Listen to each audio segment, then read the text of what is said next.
Hello everyone, कैसे हो आप लोग।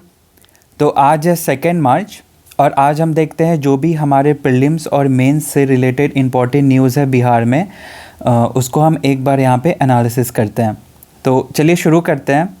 तो आज जो सबसे पहला टॉपिक हम देखेंगे ना, वो टॉपिक है हमारा healthy daughters and strong Bihar. कुछ यहाँ पे डॉटर्स से रिलेटेड यहाँ पे चीज़ें हैं। देन सेकेंड आप देखोगे तो यहाँ पे हम बात करेंगे विमेन एम्पावरमेंट इन बिहार से रिलेटेड एक हमारा न्यूज़ है।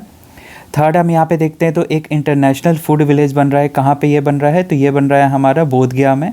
इससे रिलेटेड कुछ चीज़ें हम यहाँ पे देखेंगे। देन आप देखोगे तो फोर्थ न्यूज़ है हमारा ई बस सेवा, ठीक है। और लास्ट हम यहाँ पे कुछ प्रीलिम्स PYQs देखते हैं किससे रिलेटेड, जुडिशरी। पिछले लेक्चर में हमने फंडामेंटल राइट्स, फंडामेंटल ड्यूटी और DPSP से रिलेटेड PYQs देखा था। तो आज हम यहाँ पे जुडिशरी से रिलेटेड कुछ PYQs देखेंगे। तो चलिए शुरू करते हैं। तो आज जो सबसे पहला न्यूज़ है हमारा वो है हेल्दी डॉटर्स स्ट्रॉन्ग बिहार। तो न्यूज़ अभी ये है कि अभी 13 लाख जो गर्ल्स हैं यहाँ पे बिहार की, उनको हम क्या दे रहे हैं, सर्वाइकल कैंसर प्रोटेक्शन वैक्सीन यहाँ पे प्रोवाइड करवा रहे हैं। तो ये हमारा न्यूज़ है।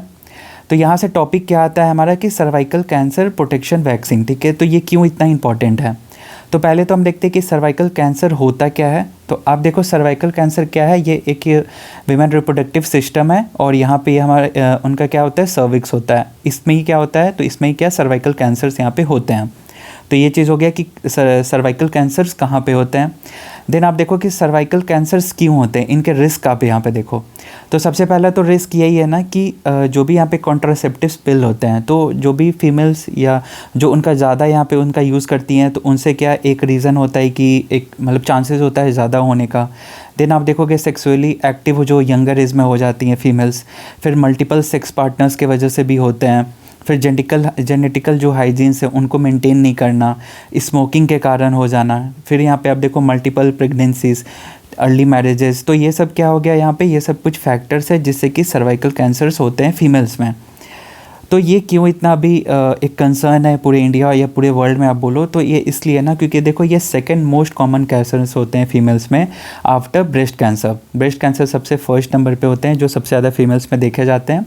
और सेकंड अभी यहाँ पे कैंसर्स कौन से ज़्यादा हो रहे हैं फीमेल्स में, तो सर्वाइकल कैंसर्स देखे जा रहे हैं। ये इसलिए भी है ना, तो अब देखो इससे हर साल अराउंड 80,000 यहाँ पे डेथ हो रहे हैं। तो इसलिए भी इसको यहाँ पे टारगेट करना, इसको ख़त्म करना बहुत ज़रूरी है। और इसी चीज़ को यहाँ पे एड्रेस करने के लिए देखो अभी बिहार ने क्या किया है, Bihar became the first state to launch a large scale HPV vaccination programme girl. अब यहाँ पे देखो जो ये सर्वाइकल कैंसर्स होता है ना, ये इसके पीछे कौन सा वायरस है, तो ये है HPV, जो कि क्या है, ह्यूमन पैपिलोमा वायरस इनका नाम है, HPV, ठीक है, वायरस का नाम है। तो यहाँ से क्या प्रीलिम्स फैक्ट भी है कि सर्वाइकल कैंसर किस वायरस से होता है, तो ह्यूमन पैपिलोमा वायरस की वजह से होता है। तो इसी से लिए बस अब न्यूज़ था यहाँ पे कि अभी यहाँ पे क्या 13 लाख बेटियों को सर्वाइकल कैंसर से सुरक्षा को टीका लगेगा। ये अब यहाँ पे बिहार में शुरू हुआ है। और इसी से रिलेटेड देखो अभी भी इंडिया में भी यहाँ पे शुरू हो गया है। ये अभी 26 फेब का ये न्यूज़ है। India set to launch free nationwide HPV vaccine for adolescent girls, ठीक है। तो ये हो गया हमारा यहाँ पे एक न्यूज़ था जो कि क्या सर्वाइकल कैंसर से रिलेटेड है। और इससे एक चीज़ आप और ध्यान रखना ना कि इसमें हम जो टारगेट करते हैं ना वैक्सीन देने का, वो हम टारगेट करते हैं उन बच्चियों को जो अभी यहाँ पे सेक्सुअली रिप्रोडक्टिव जो उनका एज होता है ना, वो अभी अटेंड नहीं किए हैं, जो कि अराउंड 19 से 15 ईयर्स। इन बच्चों को, लड़कियों जो बच्चियाँ होती हैं ना, उनको हम यहाँ पे ये प्रोवाइड करते हैं। क्योंकि ये ना मतलब कि ये अगर आप पहले इसको वैक्सीन दे दो तो ये प्रिवेंटिव है। तो मतलब चीज़ें ज़्यादा आगे जाके उतना चांसेस फिर यहाँ पे नहीं होता है कि कैंसर हो फीमेल्स में। तो इसलिए भी हम टारगेट कर रहे हैं कि जो भी यहाँ पे 15 ईयर्स तक की जो भी यहाँ पे बच्चियाँ हैं उनको हम यहाँ पे प्रोवाइड करने का ये कोशिश कर रहे हैं। तो यही चीज़ें आप देखो यहाँ पे। तो इसके लिए क्या अभी देखो एक और प्रीलिम्स यहाँ पे फैक्ट है कि इसके लिए कौन सा वैक्सीन यूज़ करें। तो देखो ग्राडसिल एक यहाँ पे नया वैक्सीन यहाँ पे यूज़ किया जा रहा है। और कुछ साल पहले आप देखे होंगे कि इंडिया में जो सीरम इंस्टीट्यूट है उसने भी एक वैक्सीन लॉन्च किया था जो कि क्या था, सर्वावैक, ठीक है। तो ये भी यहाँ पे हमारा क्या प्रीलिम्स फैक्ट हो गया। तो ये सब चीज़ आप यहाँ पे ध्यान रख सकते हो। सर्वावैक हो गया, Gardasil which is related to cervical cancer. तो हमने यहाँ पे देख लिया क्या सर्वाइकल कैंसर्स के बारे में कि बिहार में इससे रिलेटेड अब यहाँ पे क्या यहाँ पे इम्यूनाइजेशन यहाँ पे प्रोग्राम चल रहा है, इंडिया में भी शुरू हो चुका है। और इससे हमने देखा कि कुछ यहाँ पे डेटा देखा और इसके हमने यहाँ पे रिस्क फैक्टर्स देखे। तो बस ये हमारा आज का क्या था, पहला न्यूज़ था, ठीक है। अब हम चलते हैं हमारा अगला न्यूज़। अगला न्यूज़ आप देखोगे तो एक विमेन एम्पावरमेंट से एक न्यूज़ है तो न्यूज़ यह है कि बिहार जो है अब ये first women home guard commando band यहाँ पे बनने वाला है। तो एक तो आप देखोगे कि होमगार्ड कमांडो तो होते ही थे, अब इसमें क्या एक यहाँ पे यूनिट होता है जो कि बैंड यूनिट भी होते हैं। तो अभी क्या हो गया, अब यहाँ पे देखो एक तो इनका काम हो गया कि वेपन हैंडलिंग, तो सिक्योरिटी का काम तो ये करते ही थे, साथ साथ म्यूजिकल इंस्ट्रूमेंट, जैसे कि क्या जो भी सेरिमोनियल यहाँ पे ड्यूटीज़ होते थे, तो इनको भी अब ये क्या महिला यहाँ पे क्या लीड करेंगी। और ये पहले ना जो ये बैंड वाले जो ये होते थे ना कमांडो बैंड, ये किस में होते थे, ये पुलिस डिपार्टमेंट्स में देखे जाते थे, बट ये पहली बार है कि अब विमेन जो होमगार्ड यहाँ पे डिपार्टमेंट है उसमें विमेन, उसमें अब ये विमेन भी यहाँ पे क्या लीड कर रही हैं। तो वही चीज़ था यहाँ पे, बिहार महिला होमगार्ड थामेंगी हथियारों संग बैंड की कमान। तो ये चीज़ था प्रदेश का पहला महिला कमांडो बैंड। तो इससे क्या होगा, इससे हम एक चीज़ यहाँ पे अटेंड कर रहे हैं कि जेंडर इक्वालिटी हम यहाँ पे अटेंड कर रहे हैं यूनिफॉर्म सर्विसेज में। तो सिक्योरिटी में तो हमने ऑलरेडी यहाँ पे बिहार बहुत अच्छा यहाँ पे वुमेन एम्पावरमेंट जेंडर इक्वालिटी को यहाँ पे प्रमोट कर रहा है। अब साथ ही साथ हम यहाँ पे क्या डिफरेंट एस्पेक्ट में भी यहाँ पे इंक्रीज़ कर रहे हैं, जैसे कि सेरेमोनियल ड्यूटीज़ हो गए। तो ये हमारा आज का क्या सेकेंड न्यूज़ था जो कि रिलेटेड टू क्या था, विमेन यहाँ पे एम्पावरमेंट से रिलेटेड। देन हम यहाँ पे अब अगला न्यूज़ देखते हैं। अगला न्यूज़ आप यहाँ पे देखो, ये क्या है कि इंटरनेशनल फूड विलेज यहाँ पे बनाने की बात हो रही है। कहाँ पे ये होगा, तो बोध गया में। तो इसमें क्या होगा कि इसमें यहाँ पे ना अब क्यूजिन्स फ्रॉम यहाँ पे Thailand, Myanmar, Vietnam, Sri Lanka, Bhutan, मतलब कि इन देशों के जो भी यहाँ पे फेमस आप कह सकते हो कि जो भी यहाँ पे खाने के डिश हैं, जो भी यहाँ पे फेमस फूड हैं, उनको अब यहाँ पे क्या हम यहाँ पे इंक्लूड कर रहे हैं एक फूड विलेज बना के। तो इससे क्या होगा कि हम क्या बोध गया को डेवलप कर रहे हैं as a global cultural and culinary hub के हिसाब से, ठीक है। इसके लिए हम यहाँ पे क्या है बोध गया को डेवलप कर रहे हैं, क्योंकि आपको पता होगा कि बोध गया क्या एक टूरिस्ट हब है। यहाँ से बहुत सारे इन सारे देशों से लोग आते हैं बुद्धिज़्म को यहाँ पे, बुद्ध भगवान को यहाँ पे बेसिकली यहाँ पे क्या उनको वर्शिप करने के लिए। तो इसलिए भी क्या वहाँ से रिलेटेड इन सबको अगर हम इनका फूड यहाँ पे इंक्लूड करते हैं तो क्या इन लोगों को यहाँ पे क्या और यहाँ पे कंफर्ट और सुविधा हो पाएगा। तो इस चीज़ को अब यहाँ पे प्रमोट कर रहे हैं। वही चीज़ था, बोध गया में बनेगा अंतर्राष्ट्रीय food village, Thailand, Myanmar, Vietnam, Sri Lanka, Bhutan के व्यंजन मिलेंगे। तो ये चीज़ है। तब देखिए इससे बेनिफिट वही चीज़ है क्या, लोकल एम्प्लॉयमेंट को बढ़ावा मिलेगा, टूरिज़्म को बूस्ट और अच्छा यहाँ पे हो पाएगा। फिर यहाँ पे कल्चरल एक्सचेंज तो हम यहाँ पे कर ही रहे हैं, और साथ ही साथ देखो जो इंटरनेशनल इन्वेस्टमेंट है, तो इंटरनेशनल इन्वेस्टमेंट भी अब क्या बिहार में यहाँ पे ज़्यादा आएगा। तो एक तरह से क्या हम यहाँ पे क्या FDI को भी क्या प्रमोट कर रहे हैं बिहार में आने के लिए। आपको पता होगा FDI में बिहार का रैंक कितना है, 26 रैंक है आउट ऑफ 28 जो भी स्टेट हैं टोटल। तो इस चीज़ को भी क्या हमको इम्प्रूव करने का ज़रूरत है। तो ये हमारा क्या हमने यहाँ पे बेनिफिट देख लिया। और ये जो प्रोग्राम यहाँ पे है इंटरनेशनल फूड विलेज, ये किसका पार्ट है, तो महाबोधि कॉरिडोर डेवलपमेंट प्रोजेक्ट का ये पार्ट है, ठीक है। तो ये हमने क्या यहाँ पे हमने तीसरा यहाँ पे न्यूज़ देख लिया। अब हम चलते हैं यहाँ पे चौथा न्यूज़ जो है वो है हमारा क्या ई बस सेवा से रिलेटेड। आप देखोगे तो हिंदुस्तान में गिवन था, बिहार में 62 करोड़ की लागत से बनेगी ई मॉडर्न बस डिपो, इन शहरों से मिलेंगे सीधा लाभ। तो ये कहाँ पे हो रहा है ई बस सेवा, हम कहाँ ला रहे हैं, तो 6 सिटीज़ ऑफ बिहार में ला रहे हैं। ये देखो इकोनॉमिक सर्वे भी गिवन है, जो इकोनॉमिक सर्वे का मेरा लेक्चर था वहाँ पे भी मैंने बताया था कि ई बस सेवा अब लाने की बात हो रही है। कहाँ पे, पटना, भागलपुर, दरभंगा, गया, मुजफ्फरपुर और पूर्णिया, ठीक है। तो वही चीज़ यहाँ पे पेपर में भी आया था। तो बस आप इस चीज़ को ध्यान रख सकते हो। और इसको यूज़ कहाँ करोगे आप, तो सस्टेनेबल डेवलपमेंट। आप यहाँ पे देखो note on roll of technology in sustainable development हमारा PYQ में पूछा हुआ भी है। तो हम सीधा क्या ई बस का यहाँ पे एग्जांपल दे सकते हैं कि बिहार में अब इतने जगह क्या ई बस सेवा चलाई जा रही है, जिससे हम सस्टेनेबल डेवलपमेंट को प्रमोट कर रहे हैं। तो इससे हम क्या कर रहे हैं, पॉल्यूशन को हम यहाँ पे कंट्रोल कर रहे हैं। नेट जीरो इमिशन जो हमारा 2070 का टारगेट है उसको अचीव करेंगे, प्लस एक क्लाइमेट फ्रेंडली तो है ही। तो आप इन चीज़ों को क्या यहाँ पे लिख सकते हो सस्टेनेबल डेवलपमेंट करके। तो ये हमारा क्या था आज का चौथा न्यूज़ था। तो बस आज न्यूज़ में इतना ही है। अब हम चलते हैं क्या प्रीलिम्स जो भी एक PYQ है जुडिशरी से रिलेटेड, उसको हम एक बार यहाँ पे क्या सॉल्व करने का कोशिश करते हैं, ठीक है। तो चलिए यहाँ पे PYQ यहाँ पे हम देखते हैं।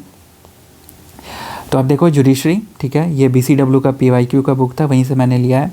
तो देखो सबसे पहला क्या है, judiciary process in India is based on. तो अब देखो जुडिशरी प्रोसेस किस पे बेस्ड होता है, तो कॉन्स्टिट्यूशन, बिल्कुल कॉन्स्टिट्यूशन पे होता है।